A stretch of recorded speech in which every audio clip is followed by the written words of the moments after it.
The ECOWAS Parliament has received the 2020 financial statement and audit management report from the ECOWAS Commission. This was at the opening ceremony of the Parliament delocalized meeting holding in Lome Togo from May 16 to May 20, 2022.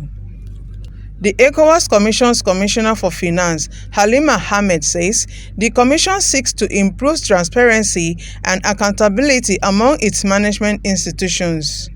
The meeting is being conveyed by the ECOWAS Parliament's Joint Committee on Public Accounts, Administration, Finance and Budget, Macroeconomic Policies, and Economy Research, Trade, Customs and Free Movement. When the current management of the ECOWAS Commission assumed duty in March 2018, we started a reform process that is driven largely by the Finance Department. We inherited some problems and challenges confronting the department, that is the Finance Department, particularly the backlog of financial statements that were not prepared, dating back to 4 years and pending audits.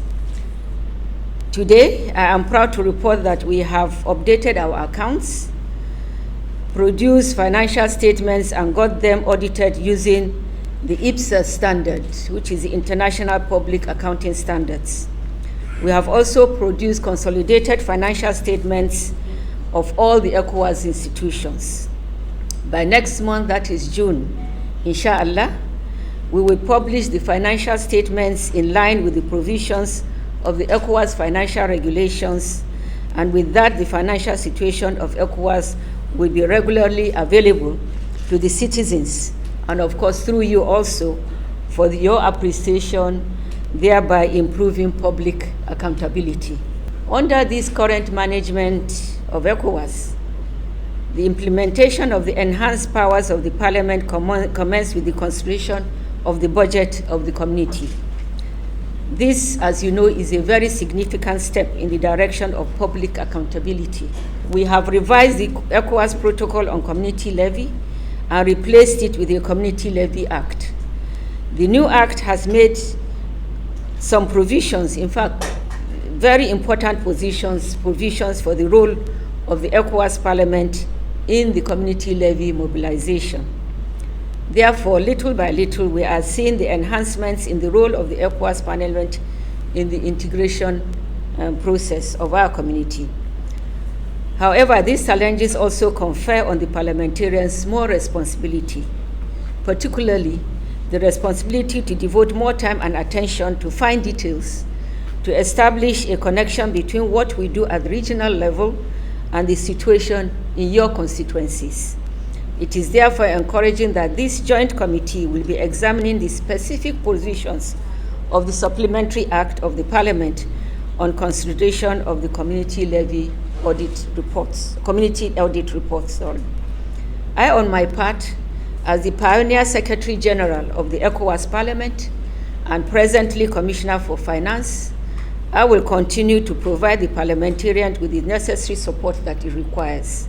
This current delocalized meeting that we are doing in Togo, starting today up to the 20th, is going to look at Article 9 and 11 of the enhanced powers of the ECOWAS Parliament as in the Supplementary Act of 2016.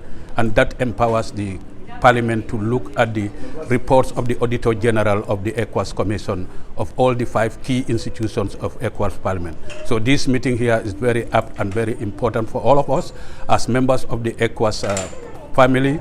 The community is endowed with such resources, and all these finances are done by member countries, especially the community levy, which is mandatory for all members of the ECOWAS Parliament to contribute. And that's where the expenses, mostly the expenses of the ECOWAS Commission of all the 5 key institutions, including the Commission, is coming from. So this meeting is very important for us as members of ECOWAS Parliament. This is the first time that the ECOWAS Parliament is looking at this issue, and we are having the Director of Finance at the ECOWAS Commission. where they are going to take us through on the procedures and processes that are done for the Auditor General of the Commission, which is a new creation. And this is going to give us the opportunity to be able to look in detail into the accountability issues of the ECOWAS Commission, looking at the 5 institutions. And this training will empower us as parliamentarians to enable us to see how governance is structured at the level of the ECOWAS. And this opportunity is going to trickle down to all the 15 member countries of the ECOWAS, and that will give us the opportunity as parliamentarians to bring the ECOWAS Parliament to the doorsteps of all the member countries to know how the finances are managed at the level of ECOWAS.